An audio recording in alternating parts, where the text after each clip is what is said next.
Imagine a bank vault in Switzerland. The air is climate-controlled, sterile, silent.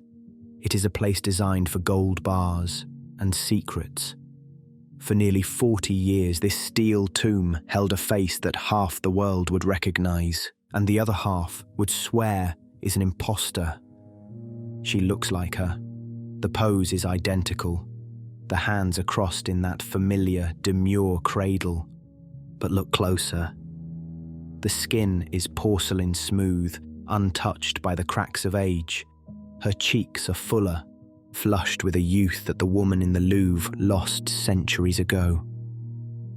And behind her, framing that enigmatic expression, stand two distinct white columns that you have never seen in Paris. This is the Isleworth Mona Lisa. For decades, a consortium of investors and true believers has argued that this is not a forgery nor a mere copy. They claim it is the prima Mona Lisa, the first version, painted by Leonardo da Vinci himself, while the woman, Lisa del Giocondo, was a vibrant 23-year-old. If they are right, history books must be rewritten, and a piece of canvas currently sitting in limbo is worth hundreds of millions of dollars. If they are wrong, it is the center of a high-stakes game of smoke and mirrors, involving tax havens, offshore entities, and the desperate human desire to believe in buried treasure. Today, we aren't just looking at a painting. We are walking into a crime scene of art history. Before we can understand what makes the Isleworth painting so controversial, we need to understand what Leonardo actually achieved with the original, because the Mona Lisa isn't famous by accident. The face that needs no introduction hangs in the Louvre behind bulletproof glass, watched by millions of visitors a year who crane their necks for a glimpse of something they've already seen 1,000 times in reproduction. Some leave disappointed. She's smaller than they imagined, darker, more distant. Others stand transfixed, mesmerized by that enigmatic smile, the feeling of her eyes following you wherever you stand. But there's a reason she became the most famous painting in the world, and it has nothing to do with her theft in 1911, though that certainly helped. It's in the technique, in what Leonardo da Vinci called sfumato, the art of blurring edges until forms dissolve in the manner of smoke. Look closely at the original. There are no harsh lines, no boundaries where flesh meets air. The transitions between light and shadow are so gradual, so impossibly subtle that your eye can't find where one ends and the other begins. The Renaissance biographer Giorgio Vasari wrote that the Mona Lisa's throat seemed to pulse with life, that if you looked at the hollow of her neck, you could swear you saw a heartbeat. He wasn't exaggerating. Recent analysis reveals Leonardo's glazes measure between 1 and 2 micrometers thick. To put that in perspective, a human hair is 70 micrometers wide. He was painting with mist. And this is crucial, because when you understand what Leonardo achieved, the sheer technical mastery required to make paint behave like light, you understand why the Isleworth painting poses such a problem.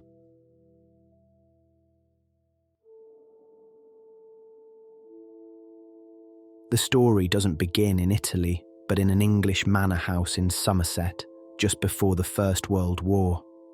It is 1913. An art dealer named Hugh Blaker is wandering through the home of an aristocratic family. Hanging on the wall, likely ignored by passers-by for a century, is a woman who shouldn't be there. Blaker sees the composition. He sees the columns. He buys it, takes it to his studio in Isleworth, west of London, giving the painting its unglamorous nickname, and begins to clean it. What he finds underneath layers of grime is extraordinary. This isn't just a clumsy imitation. The face possesses a certain ethereal softness.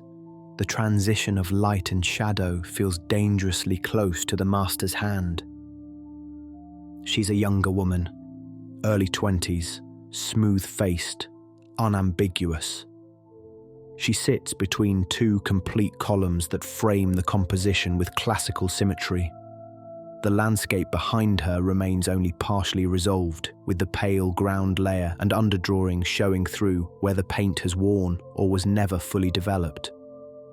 Blaker dies in 1936. The Isleworth Mona Lisa is eventually acquired by Henry Pulitzer, a man who becomes obsessed. He sells his possessions, writes a book, and effectively martyrs his finances to prove this is a real Leonardo. But why? Why would the world's most famous perfectionist paint the same woman twice?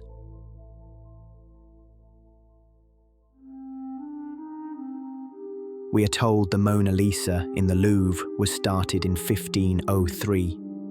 A marginal note written by Agostino Vespucci in October 1503 confirms Leonardo was at work on a portrait of Lisa del Giocondo.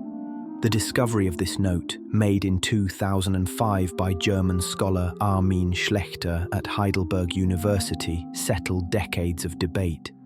Schlechter found it in the margin of a 1477 edition of Cicero's letters, an annotation that had been hiding in plain sight for 5 centuries. Vespucci, secretary to Machiavelli and eyewitness to Leonardo's work, compared Leonardo to Apelles, the Greek painter famous for rendering heads in exquisite detail while deliberately leaving other parts unfinished. The note established the 1503 start date with certainty. For years, scholars believed Leonardo painted the Mona Lisa much later, in the 1510s. But Vespucci's reference to Apelles is equally revealing. It suggests Leonardo was intentionally leaving the portrait incomplete, painting the head but abandoning the rest. In 2008, Vincent Delouvin, curator at the Louvre, made a striking admission. Leonardo da Vinci was painting in 1503 the portrait of a Florentine lady by the name of Lisa del Giocondo. About that, we are now certain. Unfortunately, we cannot be absolutely certain that this portrait of Lisa del Giocondo is the painting of the Louvre. But here is the snag. Leonardo was a notoriously slow worker. He kept the Louvre painting with him until his death in France in 1519.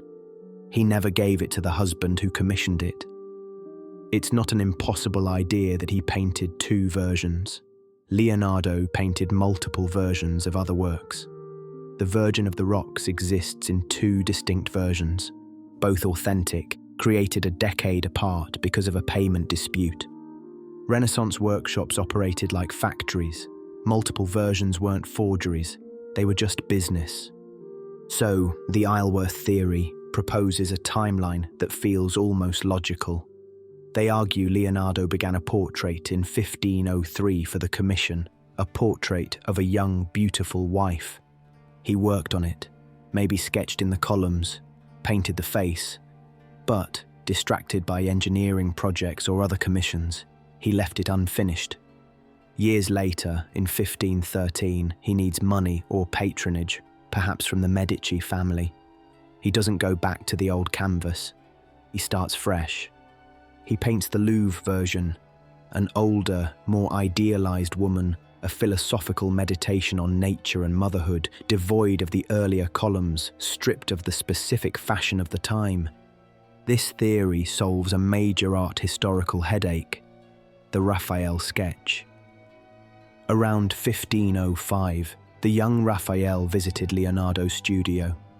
He made a pen and ink sketch of the portrait he saw on the easel. And what did Raphael draw? He drew a woman flanked by large Greek columns. For centuries, art historians assumed the Louvre painting had been cut down, that the columns were sliced off to fit a frame. But in 2004, scientific analysis of the Louvre panel proved the edges were intact. Conservators found bare wood under the frame, a margin of unpainted surface running along all 4 sides. It was never cut. So, if Raphael drew prominent columns framing the woman, and the Louvre painting never had them, what painting was Raphael looking at? The Mona Lisa Foundation points to the Isleworth canvas and says, "He was looking at this one."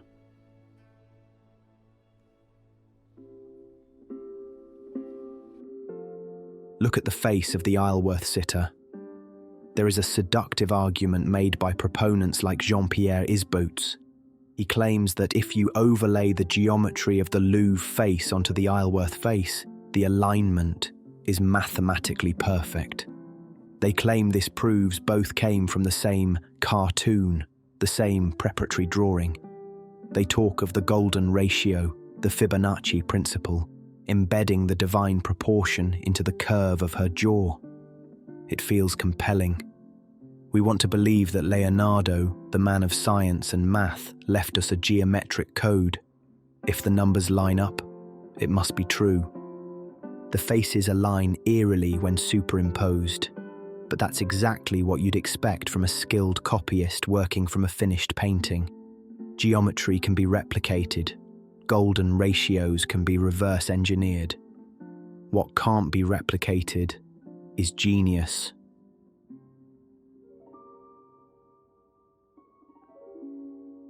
Let's step away from the romance of geometry and look at the physical object. The Isleworth painting is on canvas. This is a serious complication. Leonardo da Vinci was a Florentine trained in the 15th century. His medium was wood. The Mona Lisa, poplar panel, lady with an ermine, walnut, Ginevra de Benci, poplar. While canvas was cheaper, common for sketches and studies, Leonardo preferred panel for portraits, for work meant to last. Proponents cite radiocarbon dating of the Isleworth canvas, which puts the fabric between 1410 and 1455. They say, look, the canvas is old enough. But think about that date, 1455. That is 50 years before Leonardo supposedly picked up his brush to paint Lisa. An old canvas doesn't prove an old painting. It just proves the canvas is old. That linen could have sat in a workshop for 50 years before anyone stretched it. And even if someone painted on it in Leonardo's lifetime, that doesn't mean Leonardo was holding the brush. And what about the soul of the painting? Martin Kemp is an English art historian who spent his career studying Leonardo da Vinci. Having seen scans of the Isleworth painting, he found something that troubled him. The veil over her hair rendered in dull parallel stripes. The landscape, thick and opaque, where Leonardo's recedes into atmospheric blue. The hair and drapery painted in what Kemp calls a routine, stiff manner. And that island on the left side of the background, Kemp's assessment is blunt, truly bad. His conclusion is that everything points to this being a copy.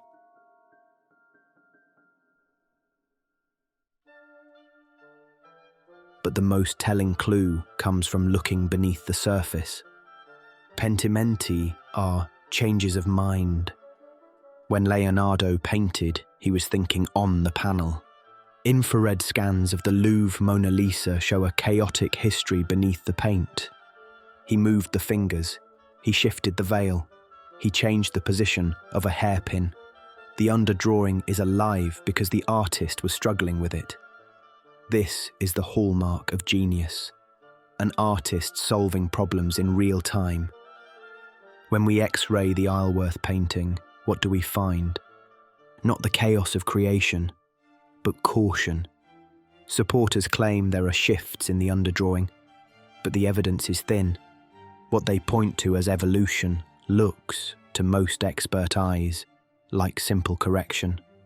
There is a massive difference between an artist changing their mind and a copyist fixing a mistake. The underdrawing is static. There are no changes, no struggles, no shifts in the fingers or the waist. This is the hallmark of a copyist. A copyist doesn't make mistakes or changes because the problem has already been solved by the master.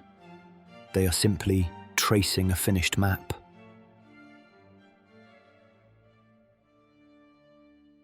So, if it's not Leonardo, is it then a fake? Not necessarily. We tend to view Leonardo as a solitary genius working by candlelight. The reality was much more corporate. Renaissance studios were factories. If a design was popular, like a Madonna or a portrait, the master would paint the original and his assistants would churn out versions for other buyers to keep the cash flowing. The Isleworth painting might not be by Leonardo, but it could be a memory of his studio. Consider the Prado Mona Lisa, a copy discovered in Madrid's vaults and restored in 2012. For years it was dismissed as junk, but after cleaning, conservators realized something extraordinary. The underdrawing showed the exact same corrections as the Louvre original. Infrared reflectography revealed identical adjustments to the waistline and shifts in the position of fingers and veil. The copyist was standing right next to Leonardo, updating the copy whenever Leonardo changed the original. This is what an authorized workshop version looks like, painted on walnut panel, executed with Leonardo's materials and techniques, created in real-time parallel with the master's work. The Isleworth painting shares none of the Prado copy's characteristics. No underdrawing that echoes Leonardo's revisions, no intimate knowledge of his evolving process. The background is heavy-handed. The hills are opaque blocks of paint, lacking that misty, smoke-like sfumato that allows the Louvre landscape to recede into infinity. The columns that everyone obsesses over. They were likely added by a copyist who felt uncomfortable with Leonardo's strange floating composition and wanted to frame the image like a window, a common convention of the time. Then there's the question of her age. The Louvre painting has darkened dramatically over 5 centuries. Varnish yellows, shadows deepen, and what was once luminous ivory flesh has transformed into something more amber and mysterious. The older appearance we see today isn't entirely what Leonardo painted, so the Isleworth's brighter, more youthful quality might simply reflect what a copyist saw when the Louvre version was fresh. But regardless of darkened varnish, the face of the Isleworth Mona Lisa is decidedly more delicate and younger than both the Louvre and the Prado versions. The bone structure is different, the features softer. So if this is a straightforward copy of the Louvre painting, why would a copyist age her backward? The answer might lie in what Raphael saw, or thought he saw, in 1505. His sketch shows columns, yes, but look at the Louvre painting closely. The columns are there, barely. Thin pilasters at the extreme edges, just slivers of architecture. Copyists, uncomfortable with these narrow strips, enlarged them. They made them prominent, structural, conventional. The Isleworth painting likely comes from this tradition, a copy made from other copies, from Raphael's sketch, from second-hand descriptions of Leonardo's composition. The columns aren't evidence of an earlier version. They're evidence of copyists trying to make sense of Leonardo's unsettling, floating composition. And there is a genetic marker that confirms this. On the left side of the Isleworth landscape sits a strange, illogical island that Martin Kemp calls a blot on the landscape. There is a reflection, but no water to reflect it. Crucially, that exact same awkward island appears in another obscure copy, a 17th century work held in the National Museum in Oslo. These two paintings are siblings. They share the same non-Leonardo DNA, a family of copies that were likely replicating the same lost source. It's a blueprint match. If you superimpose the Isleworth landscape over the Oslo landscape, they lock together. And what about the younger face? Perhaps the copyist was working from early descriptions, from memories of Lisa del Giocondo when she first sat for Leonardo, or perhaps they simply idealized her, making her younger and more conventionally beautiful, exactly what copyists did. Either way, the Isleworth painting lacks the hallmarks of an autograph Leonardo or an authorized workshop version. It's on canvas, not panel. It shows no trace of Leonardo's evolving process, no Pentimenti, no corrections. The execution, That heavy-handed landscape, those stiff draperies, speaks to someone working at a distance from the master, not standing beside him. It may be a later witness to Leonardo's fame, valuable for what it tells us about how his work spread and was interpreted, but it's not a workshop copy in the sense the Prado version is, painted in parallel, supervised, tracking Leonardo's every revision.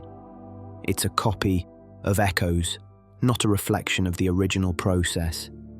That makes it valuable, historically significant even, but it doesn't make it Leonardo.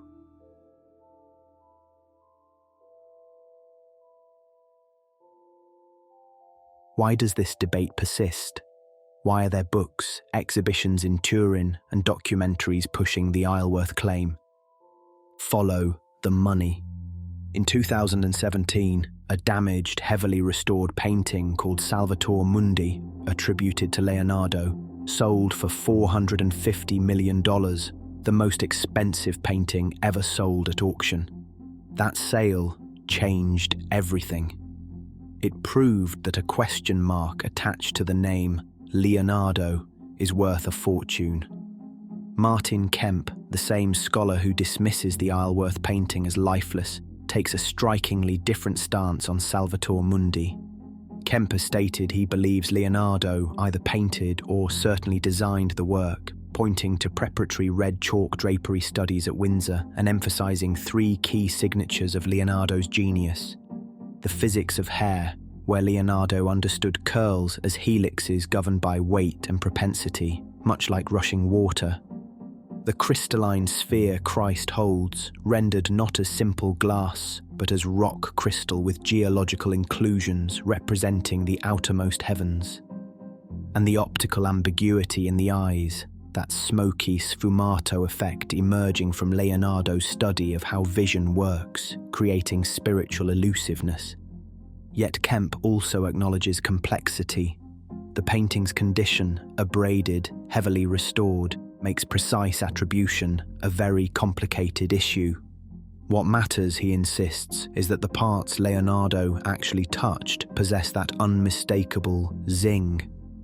Why then does Kemp accept Salvator Mundi but reject the Isleworth Mona Lisa? The answer lies in what he calls material reality. Salvator Mundi demonstrates Leonardo's obsessive investigation of how things work and look, while the Isleworth painting simply doesn't. That difference in scholarly consensus has real consequences. The Salvator Mundi sold for $450 million to the Saudi Crown Prince. The Isleworth remains in a Swiss vault, its value uncertain. So, what's the Isleworth painting worth if it's real? If it's really the first Mona Lisa, the true original? $1 billion, maybe even more. And what's it worth if it's not? We actually have a benchmark for that. In 2021, the Hecking Mona Lisa, a 17th century copy whose owner spent decades claiming it was the original, sold for $3.4 million. But $3 million is not what these investors are chasing. The Isleworth painting is trapped in this web. It is owned by an anonymous consortium. Court documents reveal that when investor Leland Gilbert died, his heirs discovered their 25% stake had somehow vanished into a consortium they'd never heard of. The painting moved through tax havens. After the Panama Papers leaked in 2016, art crime lawyer Chris Marinello discovered ownership stakes hidden behind offshore shell companies, prominent names buried in layers of corporate secrecy. At this point, it's hard to tell where the art history ends and the asset management begins.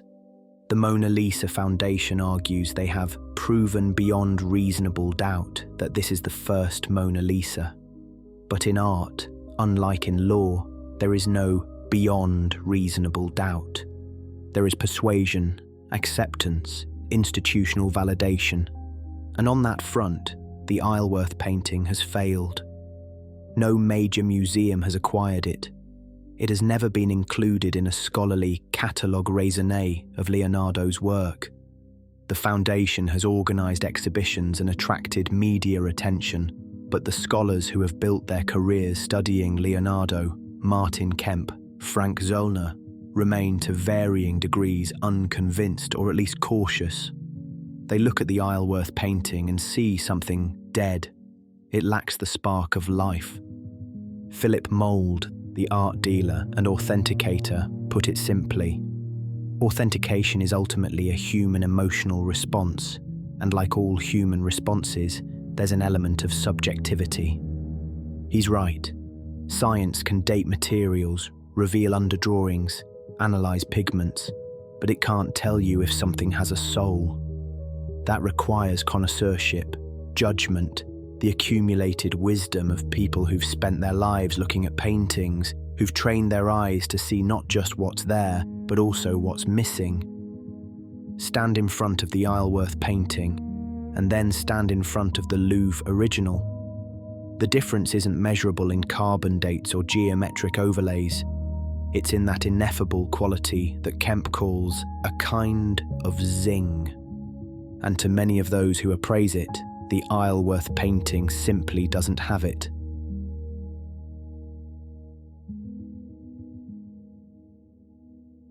But maybe that's not the end of the story. Maybe the right question isn't whether Leonardo painted it, but why we want so badly to believe he did. There's something irresistible about the idea of a lost original, a painting hidden for centuries, waiting to rewrite history. We're drawn to these stories because they promise that there's still mystery left in the world, still secrets waiting to be discovered. The Isleworth Mona Lisa serves that purpose, whether it's real or not. It asks us to imagine Florence in 1503, Leonardo's studio, Lisa del Giocondo posing, bored probably, her hands folded, her smile hovering between patience and something else. Leonardo adjusting the composition, moving between panels and canvases, assistants watching, learning, trying their hand at reproducing his technique. And then the centuries that followed, copyists in workshops across Europe trying to capture that enigmatic smile, students studying the master's sfumato, art dealers, forgers, honest imitators. That impulse to reproduce, to respond, to reimagine, it never stopped. For 5 centuries, artists have been in conversation with her. Marcel Duchamp drew a moustache on her. Salvador Dalí created a photo montage of himself as her. Warhol silk-screened her into pop art infinity. Fernando Botero made her voluptuous. The Simpsons made her yellow. She's been reproduced on postcards and coffee mugs, tattooed on skin, painted on buildings, turned into memes. The most famous face in art has become the most remixed, the most appropriated, the most endlessly reinterpreted image in human culture. And the Isleworth painting is part of that story. Not as the lost original, not as Leonardo's earlier attempt, but as one more testament to our endless fascination with the woman in the Louvre, one more attempt to possess the unpossessable, to unlock the secret, to get closer to the mystery. In this case, to see her as she may once have been, younger, less mysterious.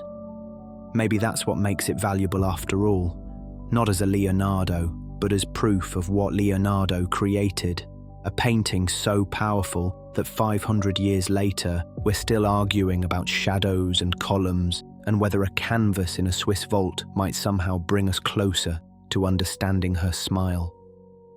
The Isleworth woman is pretty. She is approachable. She is flanked by columns that make sense. She is a portrait. The woman in the Louvre is something else entirely. She is emerging from the shadows, bathed in a light that doesn't exist in nature. When you stand in front of her, even through the glare of bulletproof glass, even surrounded by crowds and selfie sticks, when you finally see her, really see her, there's something there that transcends reproduction. A presence, a quality of attention concentrated in paint. The Isleworth painting may be a valuable antique, a testament to the immense influence Leonardo held over his peers. But the story the Isleworth tells isn't necessarily one of truth. It tells us a story of possibility. And sometimes, in art, possibility is enough to keep us looking, even if we are looking at smoke. Thank you so much for watching. If you enjoyed this video, liking and subscribing really is the best way to support the channel. And if you'd like to dive a little deeper, I've just launched a Patreon. Because these documentaries rely so heavily on visual evidence, I've created a visual archive, a downloadable document listing every artwork featured in this video with timestamps. If you want to use it for your own research or simply to identify a painting that caught your eye, that's available now for members, along with early access to future documentaries and the option to have your name included in the end credits. If that sounds interesting and you'd like to support my work on this channel, the link is in the description. Thank you.